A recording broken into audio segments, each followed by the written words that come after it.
오늘 이 말씀은 그래도 교회를 좀 다녔던 분들은 다 아시는 그러한 유명한 말씀 중에 하나죠. 구레네 시몬이라고 하는 사람이 예수님의 십자가를 지고 갔다, 이런 얘기를 우리들이 많이 듣습니다. 이 내용에서 우리가 좀 생각해 볼 것이 있고, 또 어떤 면에서 우리의 인생에서도 이 구레네 시몬이라는 사람이 예수님을 위해서 십자가 지려고 온 게 아니죠. 예수님의 수제자 베드로였다면 그 사람이 마땅히 지고 싶었겠지만 그에게는 그것을 할 수 있는 기회가 오지 않았고, 이 구레네 시몬이라는 사람에게 이걸 하게 하는데, 이 사람 입장에서는 갑작스러운 일이었겠죠. 그리고 딴 것도 아니고 사형수의 사형 틀을 갖고 가는 것이라 기분이 좋은 일이 아닙니다. 전혀 기분이 좋은 일이 아닌데, 그래도 이걸 통해서 그의 인생이 변한 것 같다, 그의 삶이 변하고 그의 후손이 복을 받은 것 같다, 이런 이야기를 많이 합니다. 교회사에서 성경만 보면은 뭐 추정할 수 있는 부분이 또 좀 있고, 그리고 이제 다른 부분이랑 추려서 그렇게 생각을 합니다. 따라서 우리가 인생을 살면서 오늘도 그렇고요, 갑자기 예상하지 않은 일이 생겼어요. 근데 갑자기 좋은 일이 생겼으면 너무 좋겠죠? 좋은 소식이 오고. 근데 그게 아니라 너무 나쁜 일이 생겼어요. 진짜 기분 나쁜 일이 생겼어요. 왜 하필이면 나한테? 이 수많은 사람 중에서 왜 나만? 그런데 이게 경우에 따라서는 은혜의 순간일 수도 있다는 거예요. 이게 이제 기독교가 갖고 있는 이 패러독스라고 하는 게, 이게 뒤집는 건데, 보통 생각하기에 당연히 좋아 보이는 게 좋은 거고 나빠 보이는 건 나빠 보이는 건데, 우리들이 신앙생활 하다가 보면 깨닫는 것 중에 하나가, 물론 좋은 게 좋은데 굉장히 나쁜데 그게 생각보다 너무나 좋고 은혜로운 순간일 수도 있다는 거예요. 이거를 깨닫는 건 굉장히 중요합니다. 그래서 살면서 어떤 어려움의 순간이 닥쳤을 때, 때로는 그 순간에 잘 이해할 수도 없지만은 그게 나에게 베푸신 하나님의 크신 은총일 수가 있습니다. 이걸 깨달으면 하나님께서 나를 이끌어 가시는 것에 쉽게 나를 맡길 수가 있어요. 근데 그렇지 않으면 항상 저항을 하게 되죠. 내 계산 속에서 이게 맞아 떨어져야 되는데 안 맞아 떨어지니까. 제가 신학교에 다니면서 이렇게 공부하는 분들을 보는데, 많은 분들이 이제 박사 공부를 해요. 박사 공부를 하면서 이렇게 주변에서 이렇게 보면은 다들 계산 속에서 하죠. 그렇지 않아요? 자기 나름대로 계산 속에서 이렇게 하면 이렇게 되고 할 거다, 이렇게 하는데, 저희 이렇게 같이 있는 사람 중에서 이렇게 누가 보더라도 계산상 제일 안 좋은 계산을 했던 부목사님이 한 분 있어요. 이분은 그 교회에 있으면서 공부해도 돼요. 근데 1년 하고는 2년째 갑자기 공부를 멎었어요. 그래가지고 별로 잘한 선택 같지는 않은데, 왜 그러냐면 자기 위에 선임이 있는데 선임이 딴 데로 갔대요. 그래서 자기가 선임이 됐는데, 선임이기 때문에 자기가 교회 일에 좀 더 전념을 하겠다는 거예요. 근데 이분이 나이도 꽤 들었어요. 그래서 사실은 어디 찾아가야 되기 때문에 지금 뭐 교회 일에 열심히 할 게 아니고 찾아갈 때 열심히 해야 되는데, 딴 사람들은 막 그러거든요. 그런데 이 사람은 아예 공부를 멎고 일단 그러고 있겠다 그랬는데, 일은 더 꼬이기 시작을 해서 후임 목사님이 왔어요. 이 계시던 분이 은퇴할 때여서 왔는데, 후임 목사가 자기보다 어린 사람이 왔어요. 이해가 되세요? 내가 부목인데 담임이 나보다 어리다. 그러면 나가야 돼요. 기본이 그렇습니다. 그러니까 곤란하잖아요. 그래서 이분이 찾는데 뭐 안 되는 거예요. 늦는 데마다 뭐 안 되고 막, 그래서 나중에 뭐 10명 있는 데라도 가려고 막 하는데 안 되는 거예요. 그 자기 나름대로 선택 자체는 뭐 순수한 마음으로 한 거잖아요. 자기 거를 챙기느라고 한 게 아니고, 그래도 하기도 좀 더 갖추고 해야 되는데, 그게 아니라 교회 일에 더 열심을 했는데 오히려 일은 꼬였고 좀 나이 드신 목사님 왔으면 편안하게 계속 또 같이 도우면서 하려고 그랬는데 나이도 어린 목사님이 오고 장로님들이 막 눈치 주고 그래가지고 나가야 되겠는데 찾는데 또 되는 데가 없는 거예요. 뭐 작은데 뭐 지방이고 뭐 그냥 작은 데라도 가려고 하는데 안 되는 거예요. 그러다가 어느 날 이분이 연락이 왔는데 됐대요. 근데 봤더니 몇백 명 모이는 교회가 된 거예요. 여러분은 그런가 보다 하지만 이런 걸 기적이라고 이야기하는 겁니다. 거의 안 되는 얘기예요. 어떻게 그러면서 제가 또다시 느끼는 게 참 하나님이 하시는 일은 측량이 안 돼요. 다들 우리 계산해서 하는데 이 사람은 누구보다도 계산을 안 해서 저래가지고 되겠나 싶었는데 그 중에서 지금 제일 부목사님들 중에 잘된 사람이 갑자기 돼버렸어요. 그러면서 참 사람의 일은 진짜 알 수가 없겠다. 그래서 이 구레네 시몬이 그런 것처럼 갑자기 왜 이런 일이 생기고 뭐 자기는 나쁜 의미가 아닌데 구레네 시몬도 6월절이니까 거기서 하나님께 예배드리려고 왔을 텐데 왜 갑자기 사형수가 있고 그 사형 틀을 내가 져야 되고 이런 굉장히 일이 꼬이잖아요. 나는 하나님 앞에서 잘하려고 했는데 일이 이상해져요. 근데 바로 이 순간이 그에게는 역사에 남는 순간이 됩니다. 구레네 시몬의 다른 부분은 우리가 하나도 모르잖아요. 근데 이 부분은 우리가 압니다. 그래서 인생을 살아가면서요, 이게 꼭 잘 풀려야만 되는 게 아니라 때로는 꼬이고 안 되는 그 순간이 하나님께서 나를 배려하셔서 하는 순간일 수도 있습니다. 이걸 깨닫는 게 굉장히 중요해요. 저는 전도서를 보면서도 형통한 날에는 기뻐하고 곤고한 날에는 생각하라. 개역개정에서는 되돌아봐라. 그러는데 이 곤고한 날이 굉장히 유익해요. 형통한 날도 필요하고 사람이 즐거운 날도 있어야 되잖아요. 근데 이 곤고한 날이 나를 굉장히 깊이 있게 만들어줘요. 굉장히 성숙하게 만들어줍니다. 잘 활용을 하면. 그래서 하나님께서는 우리에게 낮도 주시고 밤도 주시고 좋은 것도 주고 나쁜 것도 주시는데 우리 하나님을 사랑하는 사람들에게는 이 모든 것이 유익해요. 나중에 가서 보면 합력해서 선을 이루어요. 오늘 이 말씀에서 그거를 꼭 깨달으시게 되길 바라는데 26절 한번 읽어보겠습니다. 그들이 예수를 끌고 갈 때 시몬이라는 구레네 사람이 시골에서 오는 것을 붙들어 그에게 십자가를 지고 예수를 따르게 하더라. 아멘.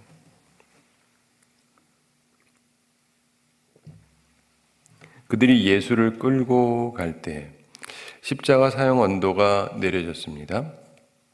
그런데 약간의 내용이 생략이 되어 있습니다. 먼저 예수님을 채찍으로 때렸죠. 누가복음에서는 설명하고 있지 않습니다. 그래서 거반 죽게 만든 것입니다. 보통 이제 40에 하나 가만매 39대를 때리게 되는데 이 로마 사람들이 때릴 때는 일단은 우통을 벗기고 이제 때리거든요. 때리는데 이 채찍인데 채찍은 굉장히 아픕니다. 참고로 저는 채찍에 맞아본 적은 없어요. 막대기에 맞아본 적은 있는데 막대기하고 채찍하고는 아주 근본적으로 다르다 그래요. 훨씬 아프답니다. 그리고 이 채찍이 길어서 쫙 감기는 거예요. 사랑으로 감기는 게 아니라 아픔으로 쫙 감기는. 이 막대기로 때리는 건 맞는 부분만 아프잖아요. 근데 이게 쫙 감기는 거거든요. 쫙 때릴 때. 그리고 거기에다가 일부러 좀 더 아프라고 뭘 박아 놓는 거예요. 일부러. 그래가지고 쫙 하면 이게 박이고 그 다음에 쫙 뺄 때 살점을 팍 뜯어버리는 거예요. 일부러 그러는 거예요. 아프라고. 고문하듯이 하는 거니까. 근데 이거를 하는데 39까지만 하고 40대는 하질 않습니다. 왜냐하면 40대를 맞으면 거의 다 죽는데요. 39까지는 거의 죽을 지경. 근데 한 대 더 치면 죽는데요. 남자들도, 건장한 남자들도. 그 한 대 한 대가 엄청난 거예요. 옛날에 그 사람들 가지고 생체 실험을 한 적이 있는 거 들어보신 적 있죠? 우리가 일본 사람들 그래서도 싫어하잖아요. 만행 중에 하나가 사람 몸 가지고 막 실험을 해보는 거예요. 그래가지고 이렇게 돼보고 저렇게 되고. 여러분 인간의 몸에 물이 몇 프로다 들어서 아시죠? 예. 근데 그걸 어떻게 아세요? 실험해봤으니까 알지. 그거예요. 일반 의학적으로 실험할 수가 없어요. 그때 실험을 한 거거든요. 인간을 말려서 죽여본 거예요. 그러면 쫙 다 물기를 뺐을 때, 모든 걸 뺐을 때 남는 게 얼마다라는 통계가 있어서 몇 프로라는 얘기를 하는 건데, 그러니까 우리는 그냥 편안한 마음으로 그 얘기를 쓰지만 사실은 그 정보를 알고 있다는 건 굉장히 비극적인 일을 했기 때문에 아는 거예요. 그리고 이 로마 사람들도 형벌을 주니까 형벌을 주다가 보면은 몇 대를 때리면 그냥 죽어요. 40대를 때리면 죽습니다. 그래서 죽기 직전까지만 때려라 해서 39대를 때리는 거예요. 그러면 보통 그렇게 때리기 때문에 그래서 사도 바울이 그런 말을 하잖아요. 40에서 하나를 감한 매를 빠졌다. 이게요. 극심하게 갔을 때 조금 더와 조금 덜이 굉장한 차이가 있습니다. 근데 하나님께서는 우리를 사랑하셔서 저도 살면서 느끼는 게 도저히 감당 못하겠다 싶으면 그쯤에서 그만둬 주세요. 근데 그러면서 풀어주시는데 그래서 감당할 만한 시험을 일반적으로 주십니다. 근데 이 감당할 만한이라는 게 사람마다 다른데 내가 신앙이 좋아지고 그러면요 감당할 만한 게 훨씬 커져요. 네. 그러니까 감당할 만한 시험이다 그러면 사람들이 되게 가볍게 생각하는데 아니요.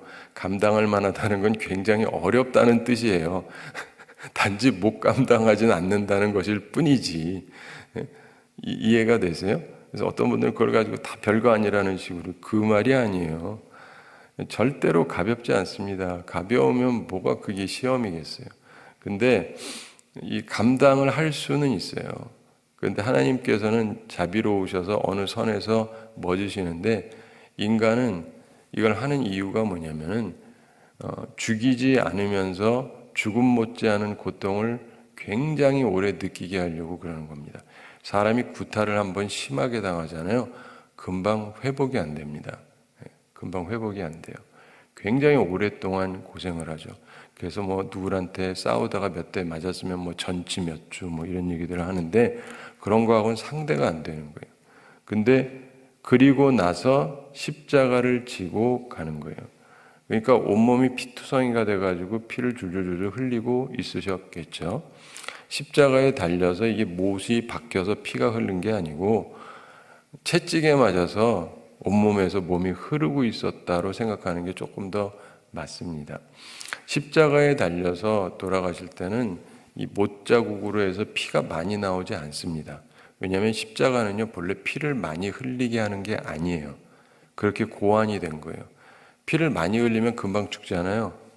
혹시 모르시면 하여간 간혹가다 이렇게 끊는 사람들 있잖아요. 그래가지고 그런 피를 많이 흘리면 금방 죽습니다. 오래 못 가요. 그런데 십자가는 본래 오래 가요. 근데 예수님은 굉장히 빨리 돌아가신 거예요. 6시간 만이니까. 본래 십자가는 며칠, 기본적으로 한 일주일이고 달려있게 돼 있어요. 그게 그 형벌의 의미예요. 그래서 괴롭게 하라는 거예요. 괴롭게. 그래서 피도 많이 안 흘리게 합니다.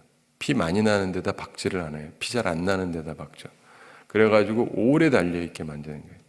그게 그런 것인데 예수님께서 물론 나중에 죽음을 확인하기 위해서 밑에서 창으로 찔러서 옆구리에서 물과 피를 흘렸다. 이런 얘기가 있지만 그건 죽음의 직접적인 이유는 아니고 예수님께서 죽으심을 확인하느라고 한 것이고 또 예수님께서 실제적으로 그 피를 죽기 전에 흘리신 것들은 거의 채찍을 맞음으로 해서 피를 많이 흘렸다 이렇게 보는 게 조금 더 상황상 맞습니다. 그런데 그 상태에서 십자가를 지고 가는 것은 사실상 불가능합니다. 저는 어렸을 때 듣기를 십자가는 별로 안 무겁다 뭐 이렇게 들었는데 그 왜 그렇게 얘기하는지 모르겠는데 십자가가 굉장히 무거운 거예요. 십자가는 형틀이기 때문에 무겁습니다. 근데 십자가를 그 이스라엘에 가서 보시면 이제 그것도 보여줘요. 근데 사람을 달아야 되잖아요. 그렇죠? 사람 달아서 죽여야 되니까 가벼운 목재로 대충 만들면은 달면 부러지잖아요. 그렇죠? 그러니까 이게 부러지지 않는 단단하고 제대로 된 걸로 해야 돼요. 남자를 달아놓고 일주일이고 뭐 계속 가야 되니까. 그렇기 때문에 이 자체가 일단 커요. 작지가 않습니다. 그리고 생각보다 이렇게 뭐 얇고 그런 게 아니에요. 두툼하고 그리고 무게가 꽤 됩니다. 그래서 웬만한 사람이 들고 가기가 쉽지가 않아요. 건장한 사람도. 근데 예수님 상태가 원체 지금 맞아가지고 거의 죽기 일보 직전이니까 이거를 제대로 지고 갈 수가 없는 거예요. 그러니까 이 문제는 형을 집행을 해야 되는데 형 집행하기가 힘들어집니다. 그래서 본래 십자가는요, 죄수가 지고 가는 겁니다. 그것도 형벌 중에 하나예요. 무거운 거 들고 가라 해요.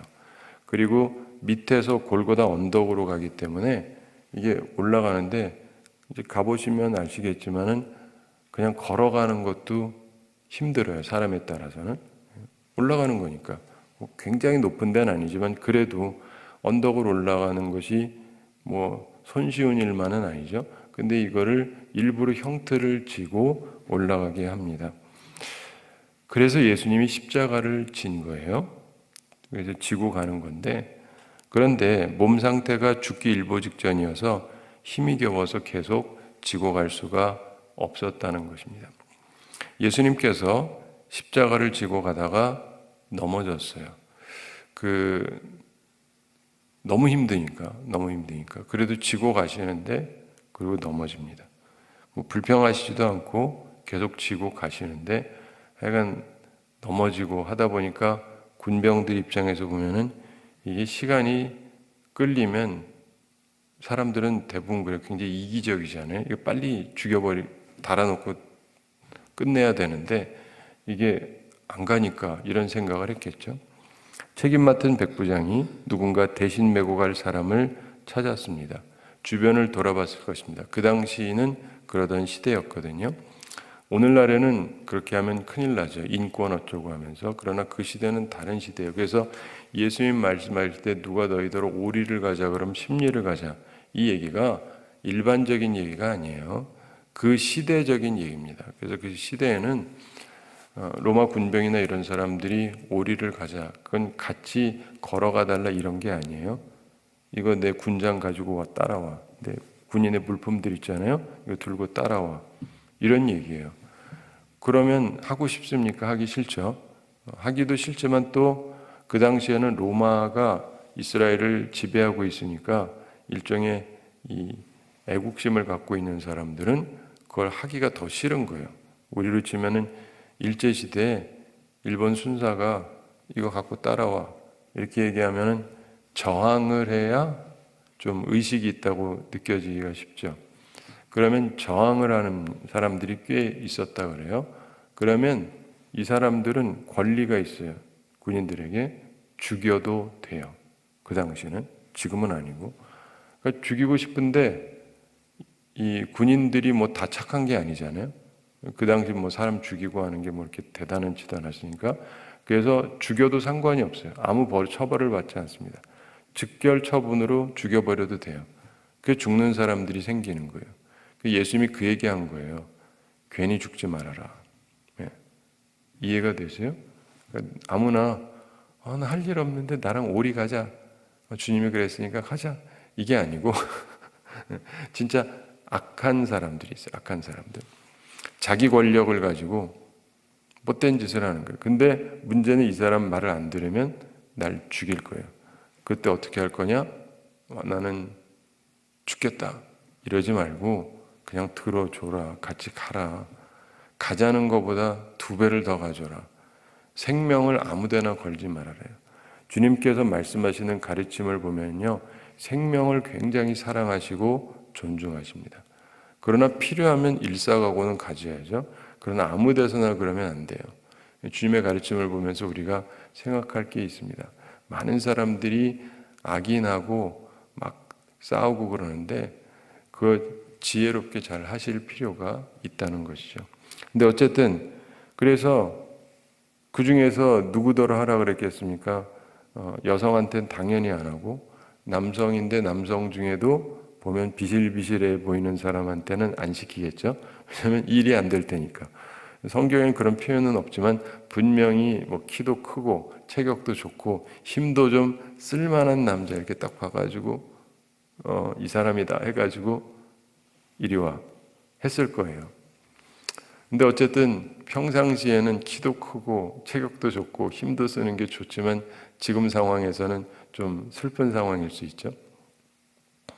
제가 예전에 대학교 시절에 저희 같은 학과에 다니던 친구가 대학교 2학년 때 자기가 이제 무슨 일이 있어가지고 군대 가겠대요. 그래서 같이 이제 기도를 했는데 그 어떤 형하고 셋이서 매일 기도하고 일주일에 한 번씩 모여서 또 기도하고 그랬는데, 그러면서 그 선배 형이 하는 말이 자기가 그 공수부대에 착출돼서 갔었대요. 정말 너무 힘들다는 거예요. 그러면서 그 형은 그리 큰 편은 아닌데 제 친구는 저랑 똑같아요. 그래서 키도 크고 그러니까 너 공수부대에 끌려갈 확률이 되게 높다. 저희 시대는 저희 정도면 꽤 키가 큰 편이었거든요. 그래가지고 너는 공수부대 갈 확률이 너무 높으니까 우리 같이 기도하자. 몇 달 남았으니까 주님 공수부대는 안 가게 해주십시오. 그래가지고 매일 기도했어요. 3명이.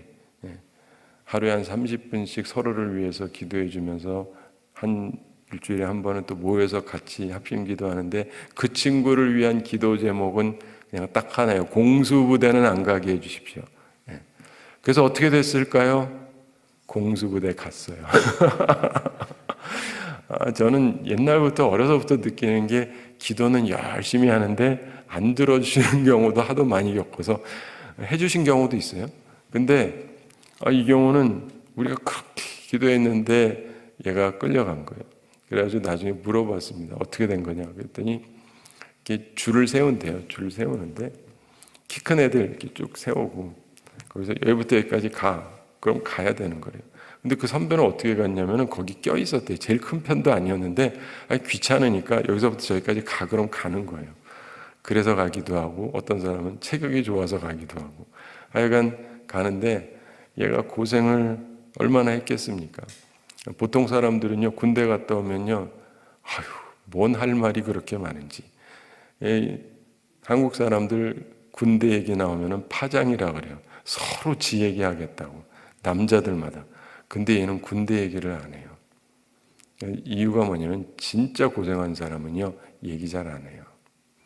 다들 내가 고생했다 그러는데 그건 자기 생각이고 진짜 고생한 사람은 떠올리기를 싫어해요. 떠올리기를 싫어요.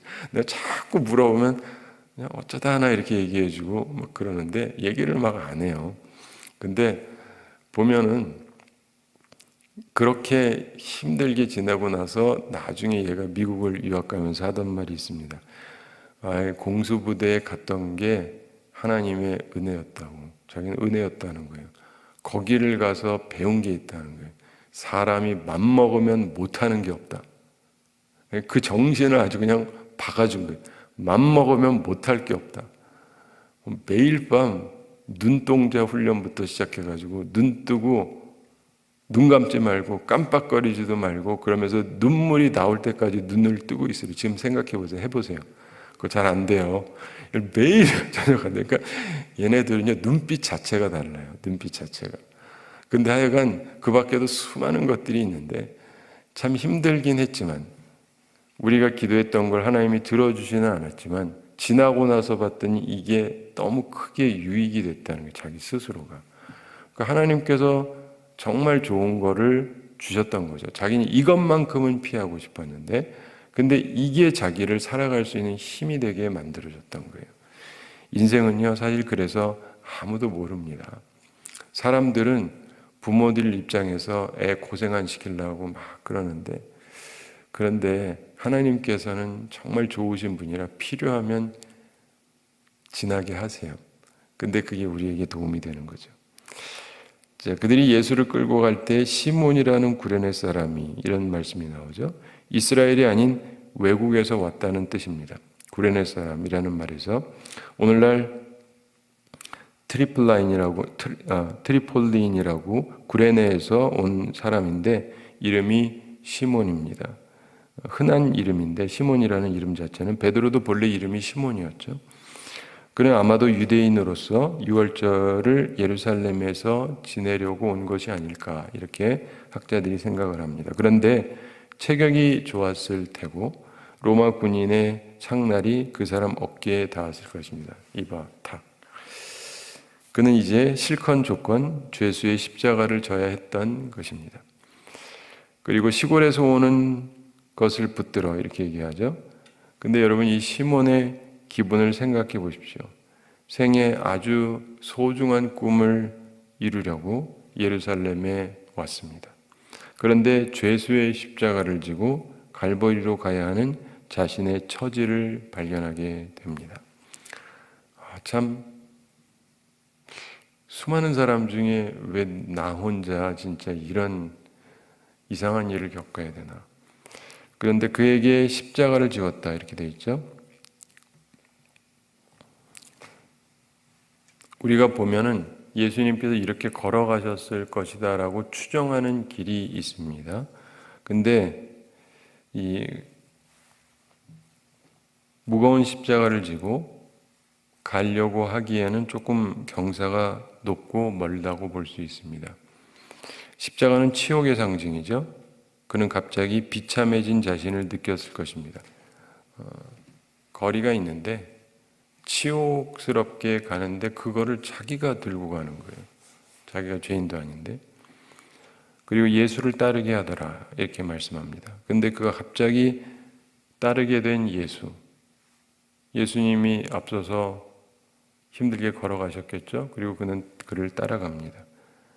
그런데 그가 따르게 된 예수가 사실은 구세주였죠. 구주였습니다. 그는 새로운 인생을 그날부터 살게 됩니다. 사랑하는 성도 여러분, 우리의 인생, 하나님이 택한 사람들을 보면 참 독특한 일들이 있지만 그게 그 사람에게 꼭 해로운 것은 아니에요. 참고로 마가복음에 의하면 이 시몬을 알렉산더와 루포의 아버지다 이렇게 기록하고 있습니다. 마가복음 15장 21절에 마가복음은 로마에 있는 교회를 대상으로 기록되었다라고 많은 성서학자들이 인정을 합니다. 사도 바울이 로마 교회에 쓴 편지를 보면 로마서 16장 13절에서 주 안에서 택하심을 입은 루포와 그의 어머니에게 문안하라. 그의 어머니는 곧 내 어머니니라. 이런 말씀을 합니다. 그 말씀을 참고로 보면은 로마 교회에 루포라고 하는 사람이 있었고 그의 어머니는 사도 바울의 믿음 안에서의 어머니다라고 부를 만한 그러한 훌륭한 여인이었다라고 하는 것이죠. 그런데 이 십자가를 지고 가던 사람이 마가복음에 의하면 루포의 아버지입니다. 루포의 아버지. 그 사도 바울이 루포를 얘기하고 루포의 어머니를 얘기해요. 그럼 루포의 어머니는 누구겠습니까? 시몬의 와이프죠. 시몬의 아내. 그런데 그 구레네 시몬의 아내를 사도 바울이 자기의 그 어머니다 이렇게 얘기를 합니다. 믿음의 어머니라는 거죠. 이 일을 보면서 많은 성서학자들이 생각하는 것은 바로 이 십자가를 지는 이 일을 계기로 해서 어떻게 된 건지까지는 구체적으로는 알지 못하지만 그의 집안이 예수 그리스도를 믿게 된 것 같다. 그리고 그의 아내도 훌륭한 믿음의 사람으로서 사도 바울의 영적인 어머니로 여겨지는 그러한 여인이 되었다. 그의 아들들은 로마 교회에서 인정받던 신앙의 사람들이 되었다. 이렇게 볼 수가 있습니다. 굉장히 아름다운 이야기죠. 어떤 한 남자가 주님을 위해서 열심히 하려고 했는데 이상한 일이 벌어지고 치욕적인 일이 벌어지고 하기 싫은 일이 벌어졌는데 근데 그 과정을 통해서 예수님을 보게 된 거예요. 이제 우리가 추정하는 거지만 예수님께서 가시는데 막 여인들이 울잖아요. 새벽이 됐으니까 소문이 쫙 퍼진 겁니다. 그래서 여성들이 오는 거예요. 그러면서 사랑을 가지고 예수님을 보러 오는 거죠. 그러면서 막 웁니다. 지금 예수님이 사형받으려고 가시는데 또 보면은 완전히 피투성이니까 얼마나 슬프겠습니까? 그래서 사람들이 보면서 막 우니까 예수님이 뭐라 그랬는지 기억하세요? 그 여인들한테 나를 위해서 울지 말라고, 너희를 위해서 울라고. 보통 누가 그런 얘기를 합니까 지금? 자기가 피투성이고 이제 십자가에 달려 죽게 됐는데 그 사람들이 보면서 이게 이럴 수가 있나 하면서 우는데 나를 위해서 울지 말라고, 너희를 위해서 울라. 왜냐? 결국은 예수님은 떠나시게도 되지만 더 중요한 게 이 일로 인해서 결국은 예루살렘이 멸망하게 됩니다. 몇십 년 후에.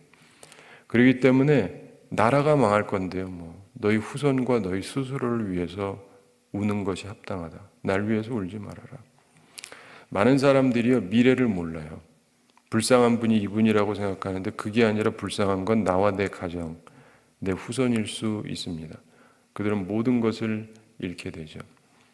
사랑하는 성도 여러분, 근데 바로 이 구레네 시몬이 예수님이 하는 것들을 하나하나 보게 되면서 생각이 깊을 수밖에 없습니다.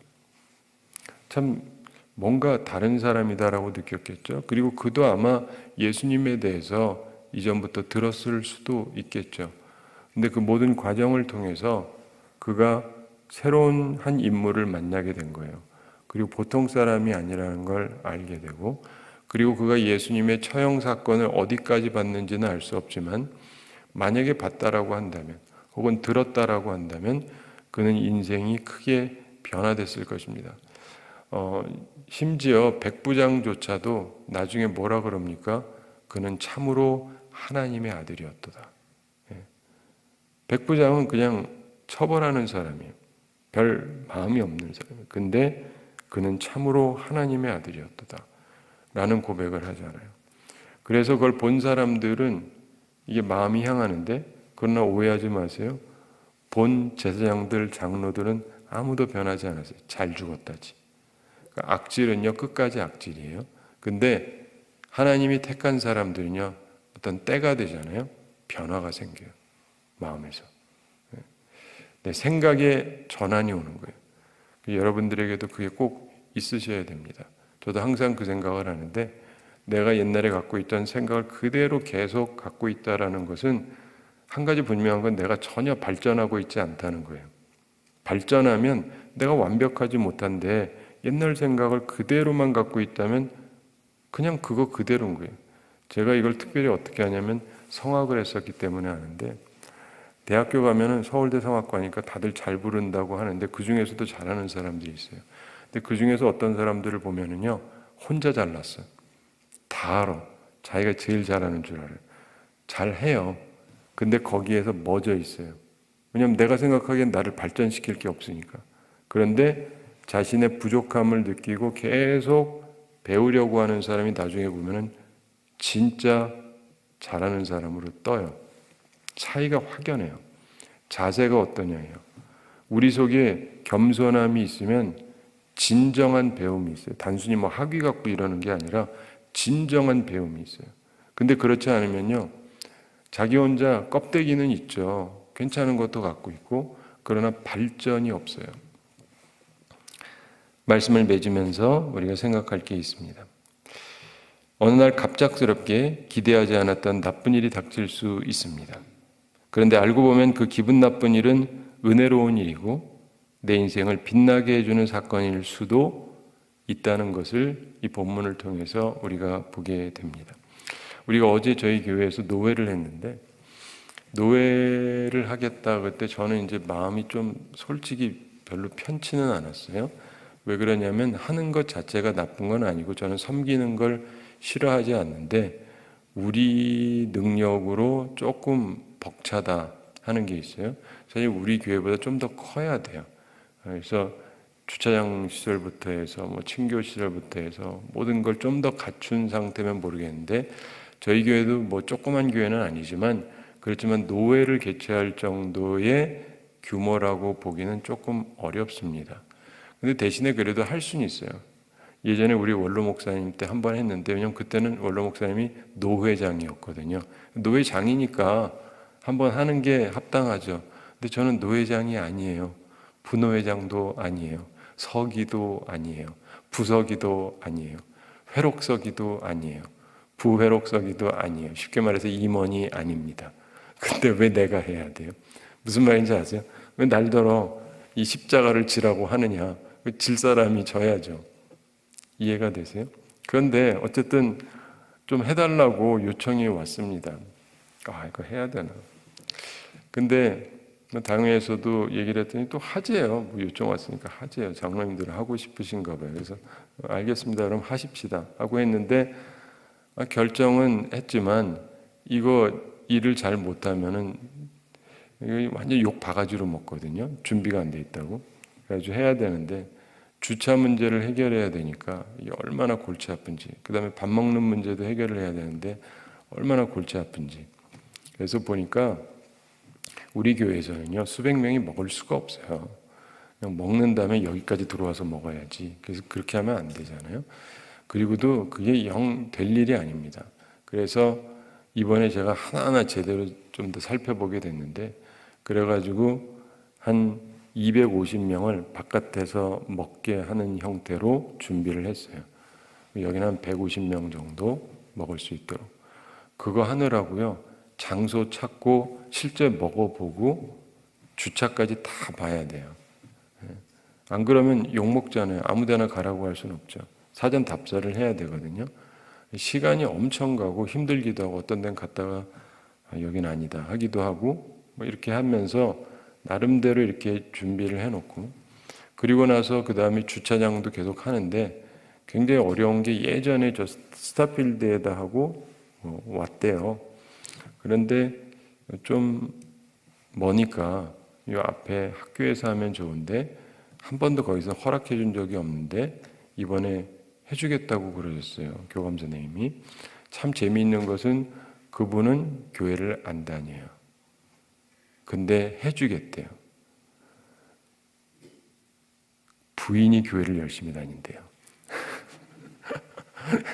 그래서 아마 부인한테 칭찬 드리려고 그러셨는지 아무튼 해주겠다 그러셔가지고 운동장을 써도 된다고. 그 운동장이 넓고 주차장은 생각보다 넓지 않거든요. 그래서 감사하다 했는데 그렇게 얘기를 하고 그다음에 준비하고 하려고 하는데 또 태클이 걸리기 시작을 합니다. 그래서 그 학교에서 또 그 반대하는 사람들이 있는 거예요. 그래서 그 좀 밑에 있는 분들이랑 해가지고 뭐 안전에 문제가 있다. 애들 등교하는데 그때 차들이 들어오면 뭐 그런 얘기들 하고, 그 다음에 그 하여간 뭐 이런저런 얘기를 하는 거예요. 그래가지고 알겠습니다. 그럼 우리가 등교 시간을 피해가지고 들어오도록 하겠습니다. 했는데 그 다음에 또 하는 게 뭐냐면 근데 비가 오면 절대로 안 해준대요. 그래가지고 그럼 비가 안 오게 기도하면 되겠지, 그렇죠? 군대 갈 때 공수부대만 안 가면 되겠지 하는 것처럼. 그래서 우리 다 기도하자고. 주여 좋은 날씨를 주옵소서. 근데 그전에는요 그냥 흐릴 수 있다 정도였거든요. 근데 기도하기 시작하는데 점점 비 올 확률이 올라가기 시작을 하는 거예요. 그러더니 오후에 확실히 비가 온다 그러더니 그 다음에는 아침 오후 다 온대요. 확률은 올라가고 아무리 봐도 변화는 없고, 그 제가 골치 아픈 거예요. 이거 어떻게 해야 되나? 구레네 시몬이 십자가 지듯이 이거 내가 노회장도 아닌데 우리 교회에서 하는데. 그래가지고 이제 여러 가지를 생각해서 저 스타필드에다가도 하기도 하고 부영 아파트에도 하기도 하고 이 학교에서도 조금 비가 오는 경우 이렇게 하기로 했는데, 참 특이한 게요. 스타필드로 웬만하면 8시에서 8시 반에 가십시오. 거의 안 가는 거예요. 사람들이 귀찮은 거 싫어해요. 목사님 장로님들도. 그리고 다 부영이나 욕이다 하려고 그러시는 거예요. 그러니까 하여간 골치가 아파요. 근데 그래서 제가 사순절 지내면서 우리 20일 특세 기도를 할 때도 항상 이렇게 머리가 무거운 거예요. 그래가지고 마지막 날 제가 설교하러 올라왔는데 설교 준비를 해야 되는데 주차장 어떻게 하지? 이 생각만 음식은 그래도 준비를 했는데 음식점 몇 군데 해서 어떻게 하지? 그래도 이제 정신 차려서 설교 열심히 하자. 설교 열심히 하고 끝나고 딱 내려오자마자 드는 생각이 주차장 어떻게 하지? 이런 거예요. 그리고 끝내 계속 비가 온대잖아요. 그래가지고 왜 또 비가 오나? 그랬더니 그날 누가 부산에서 올라와가지고 노예 앞에서 뭘 하려 그랬대요. 그러니까 하나님께서 그래서 비가 오게 하나 보다. 안 그러면 그 시간에 발장하면 이 앞에 서가지고 막 어쩌고 저쩌고 하면 학생들도 그렇고 시민들도 그렇고 보는데 얼마나 덕이 안 돼요. 그래서 내가 느낀 게 우리 노회장한테 그랬거든요. 그래서 비가 오나 봅니다. 그랬더니 노회장이 그러더라고요. 그럼 비가 많이 와야 되겠네요. 그러면서 많이 왔어요. 그 무슨 말이냐면 제가 말하고자 하는 걸 충분히 이해하실 거예요. 이게 우리가 계산하는 대로 안 되고 이상한 일도 벌어지고 하지만 그 모든 것에 하나님의 섭리와 따뜻함이 있어요. 그래서 어제 하면서 참 은혜롭게 잘 되었습니다. 수고해 주신 많은 분들에게 감사를 드리는데 여러분 인생 살면서 보면요 갑작스러운 일이 생기고 나쁜 일이 생겨요.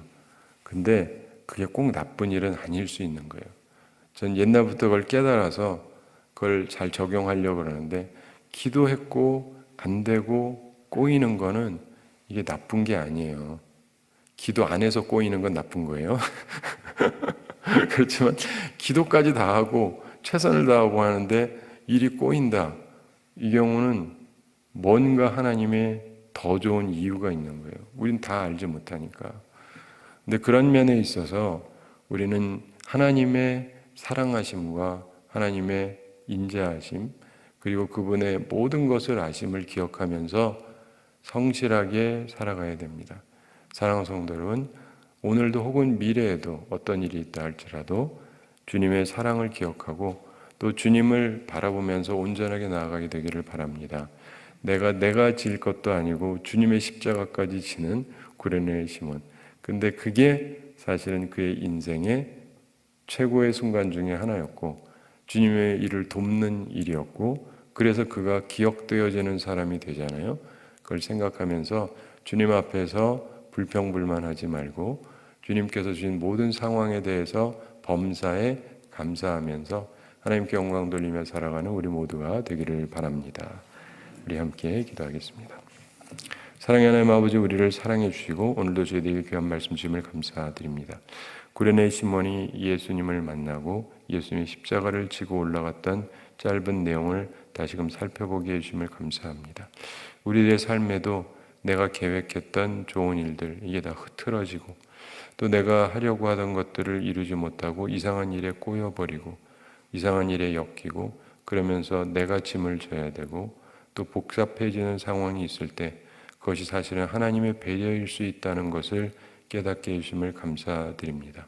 우리들의 삶 가운데서 어떤 상황이라 할지라도 하나님께서 우리를 사랑하고 계시다는 것을 항상 기억하면서 불평불만하지 말고 주님 앞에서 온전히 나아가는 주의 사람들 되게 하여 주시옵시고 나에게 주어진 그런 아름다운 기회를 통해서 나와 우리 가족, 후손들이 복을 받는 주의 사람들 다 되게 하여 주시옵소서. 하나님께서 우리 성도들 기억하셔서 영육간에 강건케 해주시고 일용할 양식 공급하여 주시고 시험에 들지 않고 악과 싸워 이기는 주의 용사들 다 되게 하여 주시옵소서. 주님 우리를 사랑해 주심을 감사드립니다. 우리도 주님을 사랑하며 살게 되기를 원합니다. 주님 오늘도 저희들과 함께 해주시고 구레네 시몬 앞에서 나아가셨던 주님처럼 우리들이 짐을 지고 있다 할지라도 주님의 음성을 듣고 주님을 바라보므로 우리들의 인생에 감격이 있고 감동이 있고 변화가 있는 아름다운 하루가 되게 하여 주시옵소서. 감사드리며 예수님의 이름으로 기도드리옵나이다. 아멘.